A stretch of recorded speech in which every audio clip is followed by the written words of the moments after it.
మీ తమ్ముడు funny Hanumanthu rape case ఏదైతే ఉందో, ఒక ఐఏఎస్ పిల్లలుగా పుట్టి నువ్వు నీ తమ్ముడు చేసిన అకృత్యాల్లో అసలు ఎవరి ప్రణీత్ హనుమంతు ఏం చేశాడు నేను చెప్తా. ప్రణీత్ హనుమంతు, అజయ్ హనుమంతు ఎలియాస్ ఎయిజూడ్ వీళ్ళిద్దరు అన్నదమ్ములే. వీళ్ళిద్దరు రిటైర్డ్ ఐఏఎస్ కొడుకులు. ప్రణీత్ హనుమంతు అనేవాడు తను స్వతహాగా యూట్యూబర్ అండ్ లైవ్ స్ట్రీమర్. తను చేసిన 2 వెధవ పనులకు బాగా వైరల్ అయ్యాడు. ఒకటి ఫాదర్ అండ్ హిస్ చైల్డ్ గురించి డార్క్ హ్యూమర్ యూజ్ చేసి ఒక చెత్త జోక్ వేశాడు. అండ్ అలా జోక్స్ వేస్తున్న వాళ్ళకి సపోర్ట్ కూడా చేశాడు. అండ్ ఈ ఘటన మీద యూట్యూబ్ లో ఇది చాలా సంచలనమైంది. యూట్యూబ్ లో ఇది వైరల్ అయింది.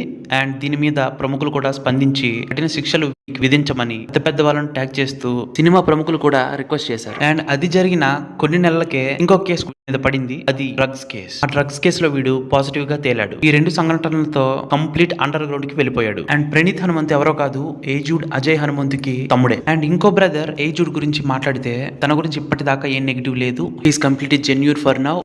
నాన్ వేసినగడ్ చేసిన వెధవ పనులకు ఎయిజూడ్ ప్రశ్నించినందుకు ఎయిజూడ్ గురించి నెగిటివ్ గా ఏది దొరక్క వాళ్ళ తమ్ముడు ప్రణీత్ హనుమంతు మ్యాటర్ ఎయిజూడ్ తో ఇంక్లూడ్ చేసి వెక్కిరిస్తూ ఒక వీడియో పోస్ట్ చేశాడు. అందుకే ఈ నాన్ వేసినగడు ఈ ప్రణీత్ హనుమంతు అనేవాడిని టార్గెట్ చేశాడు. దానికి ఛాలెంజ్ గా ఎయిజూడ్ ఇంకొక వీడియో పోస్ట్ చేయగా అది బాగా వైరల్ వెళ్ళి తిరిగి నాన్ వేష్ కే నెగిటివ్ గా మారింది. దానితో నాన్ వేషణ భయపడి ఎయిజూడ్ మీద వీడియోస్ చేయడం ఆపేశాడు. నాన్ వేషణ ప్రణీత్ హనుమంతుని తిట్టడంలో తప్పే లేదు. ఎందుకంటే వెధవ పని ఎవరు చేసినా అందులో తిట్టడంలో తప్పే లేదు. అందుకనే నిన్ను కూడా ఇంక్లూడ్ చేస్తున్నాం. అండ్ అన్వేష్ గారి గురించి వస్తే మీ అందరికీ తెలిసిందే, కాంట్రవర్సీని కావాలని లేపి దాని మీద వ్యూస్ సంపాదించుకుని డబ్బులు సంపాదించుకునేవాడు. ఇంకా 14 years చిన్నపిల్లతో ఈ మధ్య ఇంకేదో విక్టిమ్ ప్లాట్ డ్రామా కూడా ప్లే చేస్తున్నాడు. అంతే, నీ గురించి అందరికి తెలిసిపోయింది కదా నీ బతికిదే అని. మరి ఇంకా దాచడానికి ఉంది? దొందే ఆడొక బెస్ట్ గాడు, నువ్వు ఒక బెస్ట్ గాడివి. నా కోరిక మాత్రం ఒకటేరా అన్వేష్, రాడ్ రోస్ చేసిన లీక్డ్ వీడియోకి నువ్వు ఎప్పుడైతే రెస్పాండ్ అవుతావో అప్పుడే నువ్వు నిజమైన ఎథిక్స్ ఉన్న యూట్యూబర్ అని అందరూ నమ్ముతారు. నువ్వు ఎందుకు రియాక్ట్ అవ్వట్లేదు అంటే అవన్నీ నిజాలే. దాని మీద నువ్వు రియాక్ట్ అయితే వాడికి రీచ్ వచ్చి ఈ నిజాలన్నీ అందరికీ తెలిసిపోయి నువ్వు ఇంకా బట్టబయలైపోతావని భయం.